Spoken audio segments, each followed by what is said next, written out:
Then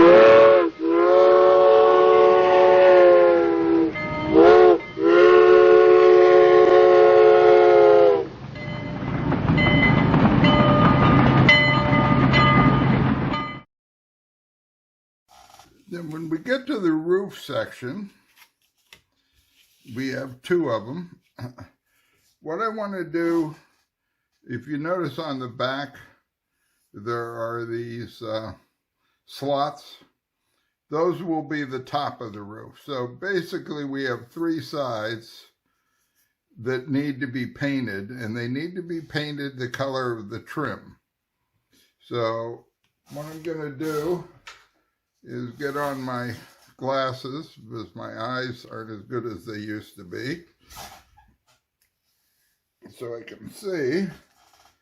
And when I paint these, I paint them the same color as the trim, but I always come in from the back side. So like I said, I don't need this edge, but I need these edges.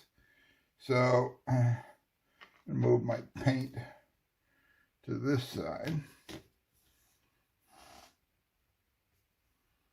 And I've got my little thin brush now.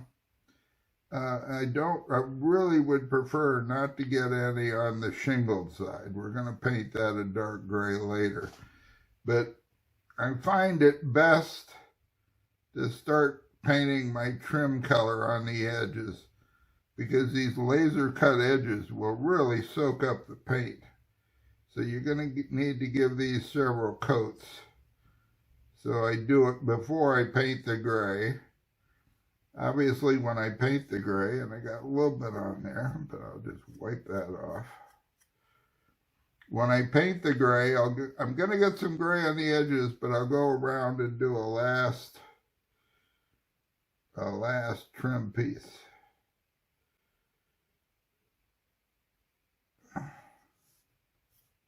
Done.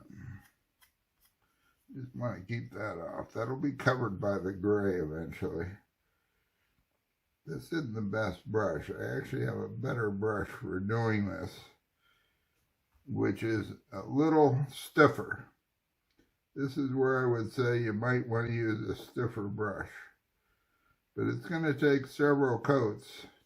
With the green, I think I did about 3 coats on this to get it sealed.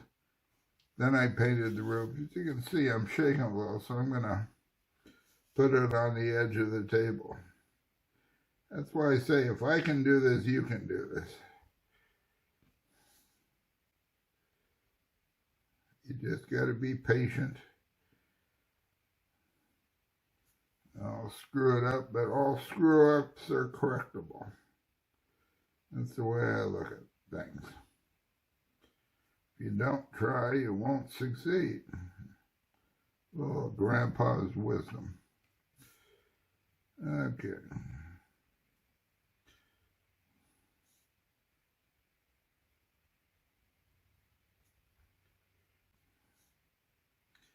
So I'll paint the 3 edges on each of these roof sections. And between coats, I'll put them aside for maybe, I don't know,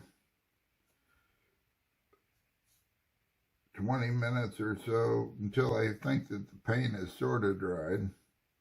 And I'll come along and give it another coat.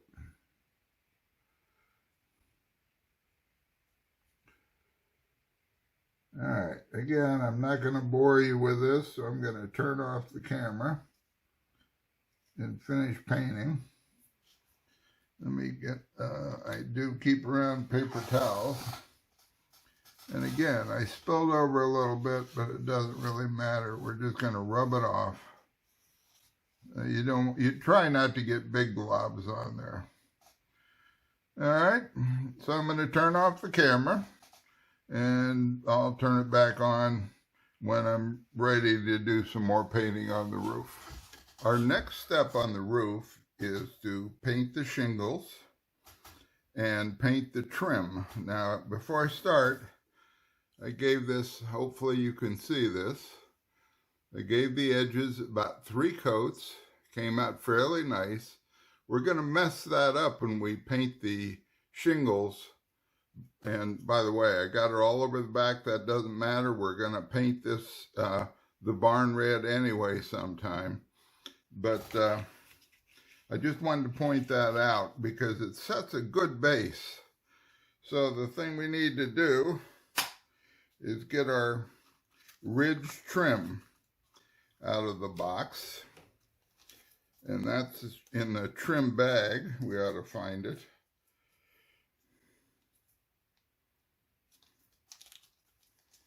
And what it is, there are 3 pieces. Well, I can see at least one of them now. They're the 3 pieces. The corner trim, you can tell the difference. The corner trim has these little notches. That's to go up the side. The ridge trim basically is just a rectangle. There are the other 2 pieces.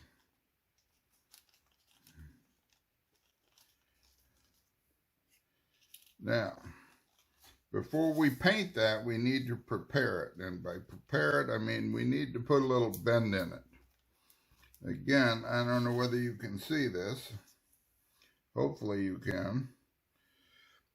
But if you can you see the little lines or little scribe lines across and a center scribe line. The backside usually has some burn from the laser, but it also may have a little bit, but it doesn't really have those deep scribe lines.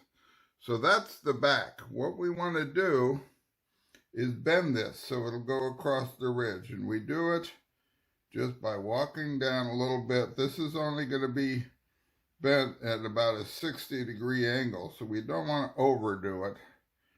But we walk down, and if we start at the edge, once we got it started to bend, we can just sort of walk it down a little bit. And I like to overbend it a little bit. Don't crush it so that it goes flat, because we don't want to break it. Okay, that's looking pretty good.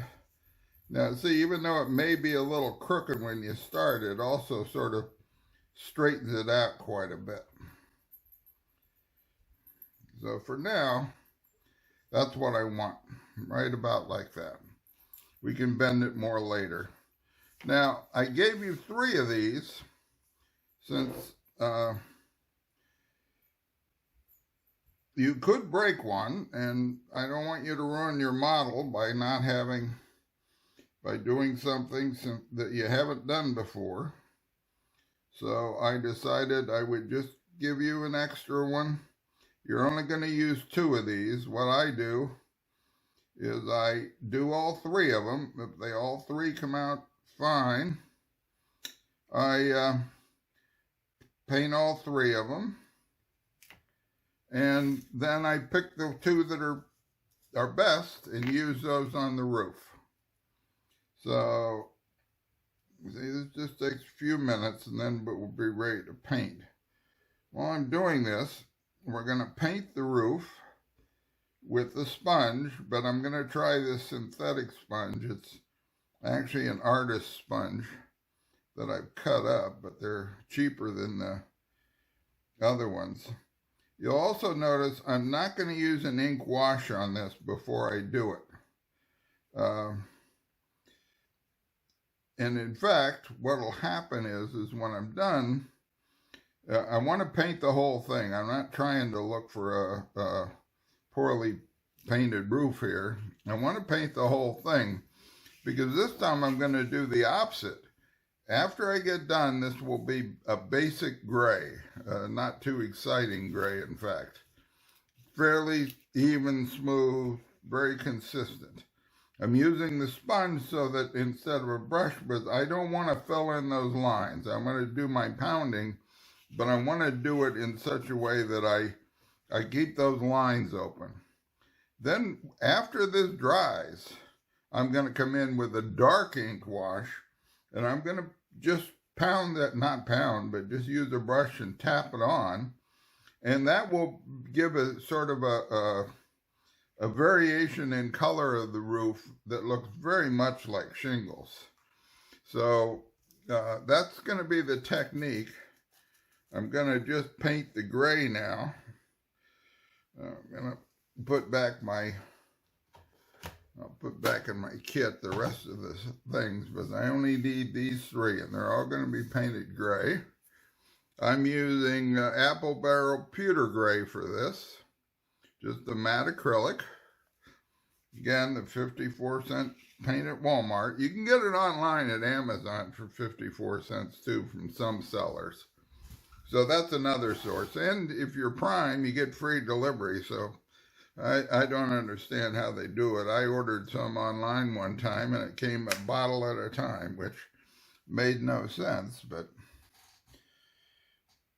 All right, so I'm going to put a little in here, like I did before, and I think I'll do my pounding first. No, I'm going to slop onto here. There is no way I'm not. But I put that base coat on there simply to fill in that laser cut edge. I didn't want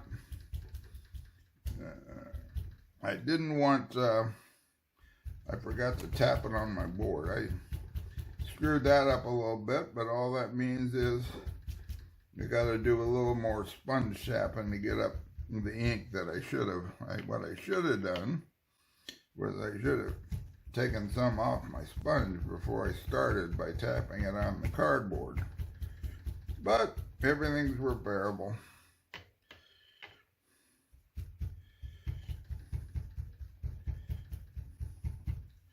Okay, let me put some more out here.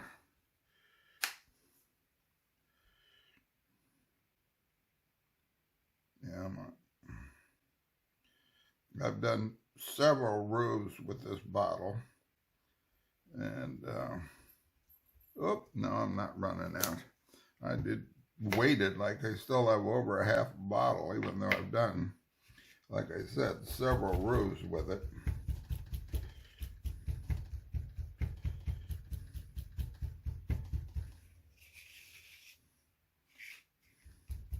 So I want to make sure I don't fill in those cracks between the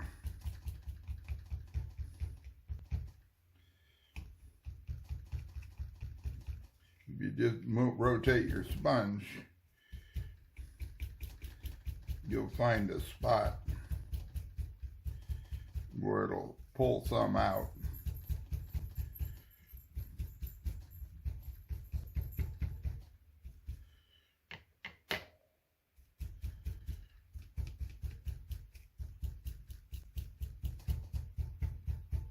Okay.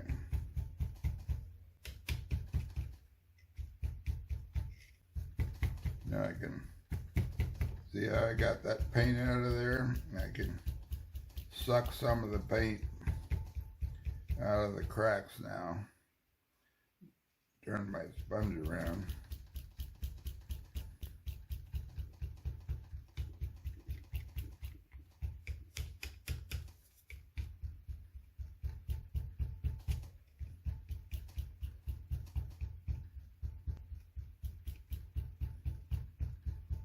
Again, I'm using this technique over a brush just to keep from filling in the cracks.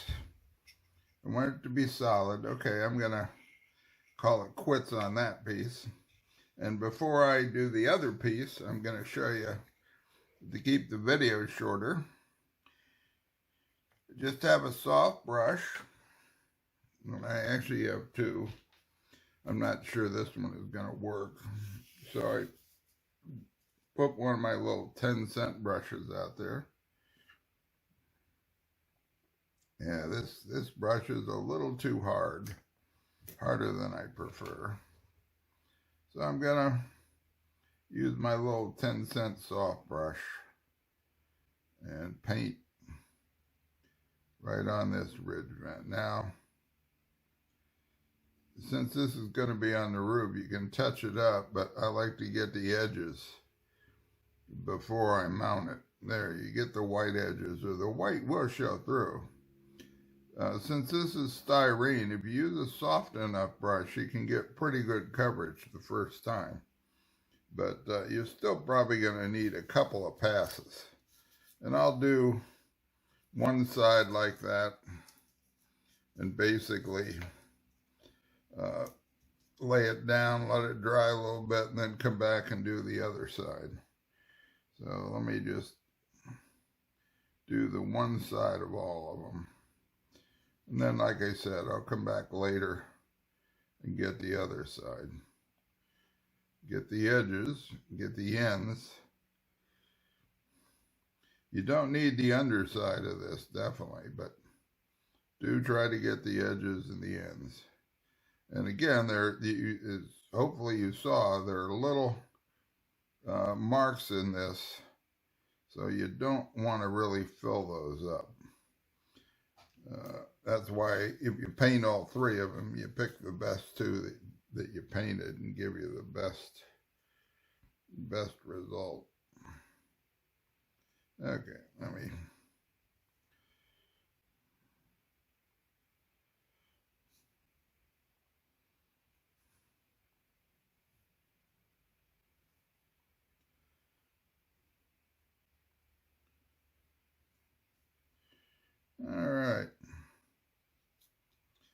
All right, well, that's it for this. I'm going to go off and do the other exactly the same way, and I'm going to, when these dry a little bit, I'll rotate those, and I'll give them a little push to make sure they don't stick right after I lay them down.